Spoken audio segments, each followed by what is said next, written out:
Tanggal 6 Oktober tahun 1981, saat menyaksikan parade militer, Presiden Anwar Sadat tewas di berondong peluru radikalis yang tidak setuju dengan langkah Anwar Sadat berunding dengan Perdana Menteri Israel Menachem Begin guna perdamaian Israel-Palestina.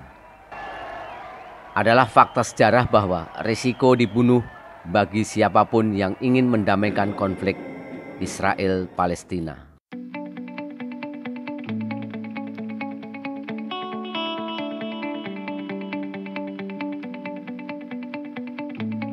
Tahun ini 2023, Indonesia menjadi tuan rumah kejuaraan dunia sepak bola U20. Tiba-tiba muncul surat Gubernur Bali kepada Menteri Pemuda dan Olahraga perihal penolakan tim sepak bola Israel bermain di Bali. Tentu saja penolakan ini menjadi masalah bagi FIFA yang akhirnya membatalkan Indonesia sebagai tuan rumah kejuaraan dunia sepak bola U20. Adalah eksistensi Israel menjadi masalah bagi Indonesia yang mayoritas Muslim dan mendukung kemerdekaan Palestina.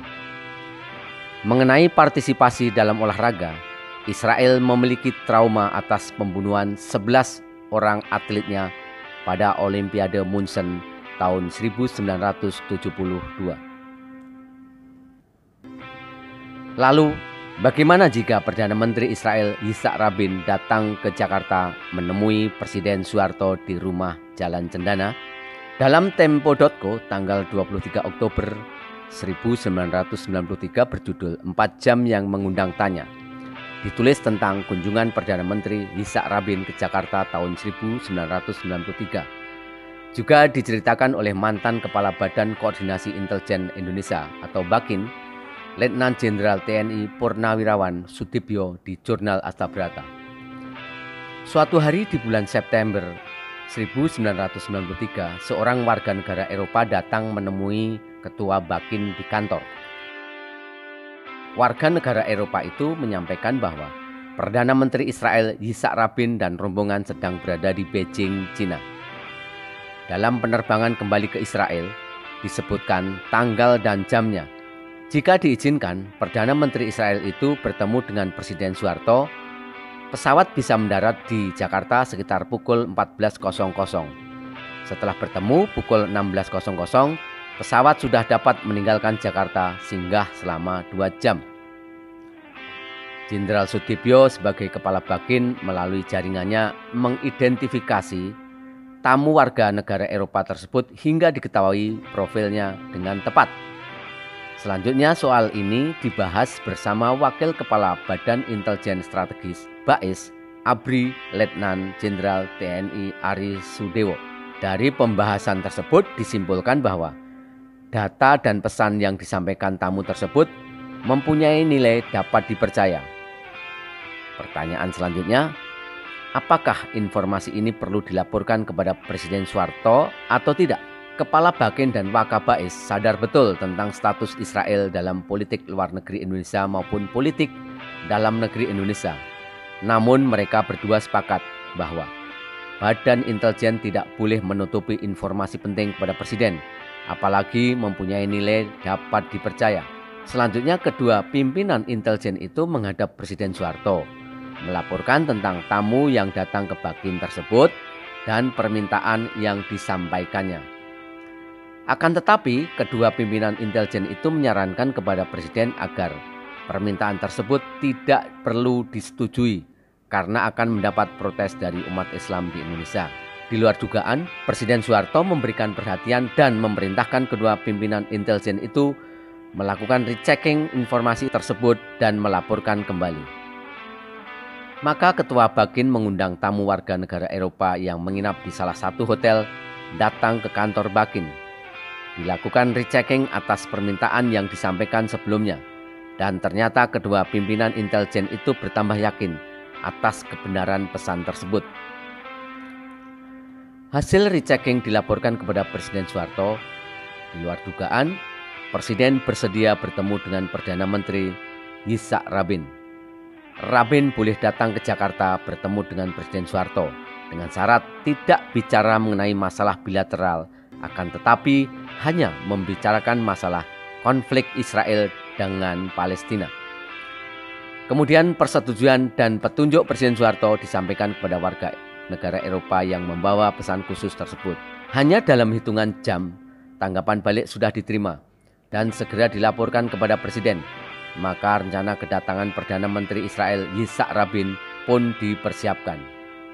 Untuk melaksanakan, Kepala Bakin hanya melibatkan asisten 1 intelijen Kodam Jaya Kolonel Ari Kumaat, berkoordinasi dengan Komandan Pangkalan Udara Halim Perdana Kusuma, dan tidak memberitahukan kepada keduanya tentang siapa tamu yang bakal datang. Pada hari yang disepakati, pesawat Boeing 747 Angkatan Udara Israel yang ditumpangi Perdana Menteri Israel Yitzhak Rabin mendarat Halim tepat pukul 14.00. Dan kurang beberapa menit dari pukul 16.00, pesawat itu sudah terbang kembali meninggalkan Halim. Sesuai dengan rencana, kurang dari 2 jam Perdana Menteri Yitzhak Rabin berada di Jakarta. Semua berjalan lancar sesuai dengan petunjuk teknis yang diberikan oleh Presiden Soeharto. Dalam pertemuan di Cendana itu, sama sekali tidak membicarakan masalah yang bersifat bilateral.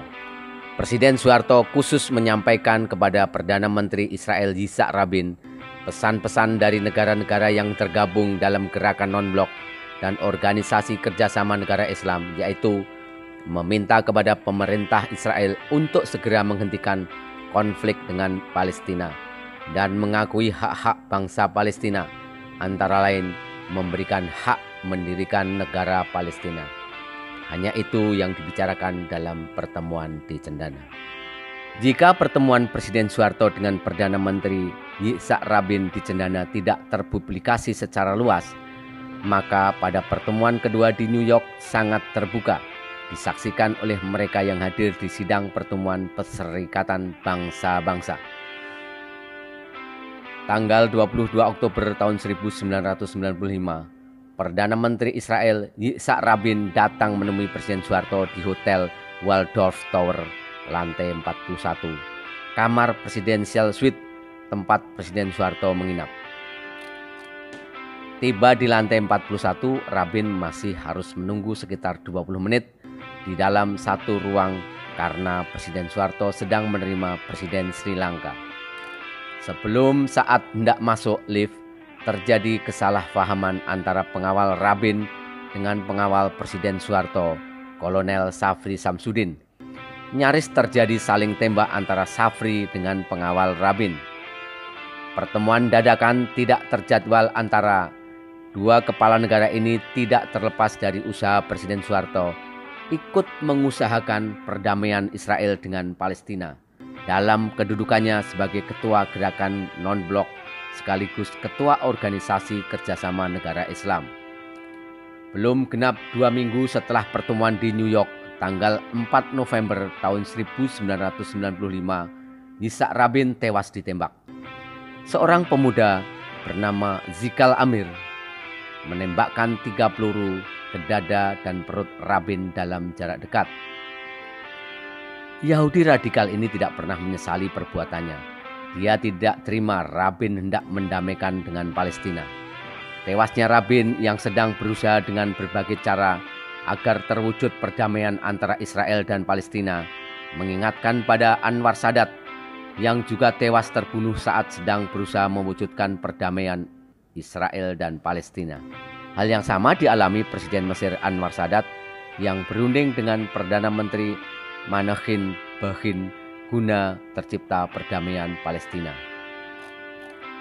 Tanggal 6 Oktober tahun 1981, saat menyaksikan parade militer Angkatan Perang Mesir, Letnan Khalid Islambouli bersama 4 prajurit berjalan ke mimbar kehormatan dan memuntahkan peluru dari senapan serbu otomatis ke arah Anwar Sadat yang sedang menyaksikan parade militer.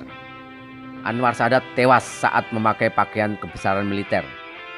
Khalid Islambouli tidak pernah menyesali telah membunuh Anwar Sadat. "Saya membunuh Fir'aun," kata Khalid di persidangan. Perdana Menteri Yitzhak Rabin, Presiden Anwar Sadat, keduanya tewas dibunuh karena ingin mengusahakan perdamaian antara Israel dan Palestina. Karena itu, Usaha Presiden Soeharto ikut mendamaikan pertikaian antara Israel dan Palestina sangat berpotensi mengalami pembunuhan.